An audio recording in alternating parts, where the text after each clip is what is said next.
হিসেবে জিরো লাইনে দাঁড়ায় আছি, আপনাদের এখানে আসার দরকার নাই। আমি এনাফ বিএসএফকে সাইজ করার জন্য।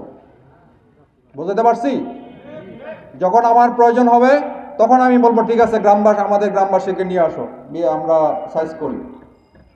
তা আমি না ডাকলে আপনারা ওখানে ভিড় করে আমাদের কাজকে ব্যাঘাত ঘটাবেন না।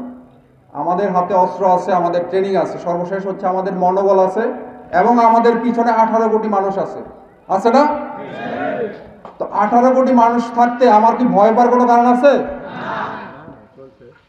তো ইনশাল্লাহ বিজিবি হচ্ছে, আপনি দেখেন আমি কি লেখাইছি আজকে, বিজিবি হবে সীমান্তের নিরাপত্তা এবং আস্থার প্রতীক। ফার্স্ট হচ্ছে আমি যখন বিজিবি আমার শূন্য লাইনে বিজিবি দাঁড়ায় থাকবে, আপনি নিশ্চিন্তে থাকেন যে বর্ডার সিকিউর, বর্ডারে নিরাপত্তা আছে।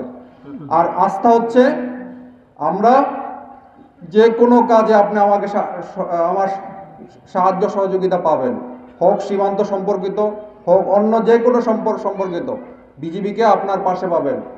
একজন বলেছিল চেয়ারম্যান সাহেব যে শিবগঞ্জ থানা অনেক দূরে, এত দূর যাওয়ার দরকার না, আপনার পাশেই আমাদের প্রতি 5 কিলোমিটার দূরে দূরে হচ্ছে আমাদের বিজিবি ক্যাম্প। আমাদের বোলাহাট সহ আমাদের প্রায় 19টা ক্যাম্প আছে বিভিন্ন জায়গায়। প্রতিটা জায়গায় এই সীমান্তবর্তী জেলায় আমাদের ক্যাম্প আছে। সুতরাং আপনাদের যে কোনো প্রয়োজনে বিজিবিকে আপনারা সাথে পাবেন, পাশে পাবেন, আমি সেই আশ্বাস দিচ্ছি। সর্বশেষ হচ্ছে আমার পক্ষ থেকে আমি আসলে সবাইকে ধন্যবাদ দিতে চাই। আমি কাউকে কখনোই গালিও দিব না, আমার কারোর প্রতি মন খারাপ নাই। আমি ধন্যবাদ দিতে চাই আমাদের এই পুলিশ প্রশাসনকে। যখন 5 তারিখ থেকে ঝামেলা শুরু হয়েছিল, এসপি মহোদয় বারবার জিজ্ঞাসা করছে যে কিবরিয়া ভাই কিছু লাগবে, কোনো সহায়তা লাগবে? আমি বললাম শুধু দোয়া করেন, ইনশাল্লাহ কোনো সমস্যা নাই। ডিসি মহোদয় ফোন দিয়েছিল কোনো সহায়তা লাগবে, আমি বললাম ঠিক আছে আপনারা পাশে আছেন, যদি সহায়তা লাগে আমি জানাবো। আর সর্বশেষ আমি ধন্যবাদ দিতে চাই এই চৌকা এবং কিরণগঞ্জ গ্রামবাসীর প্রতি।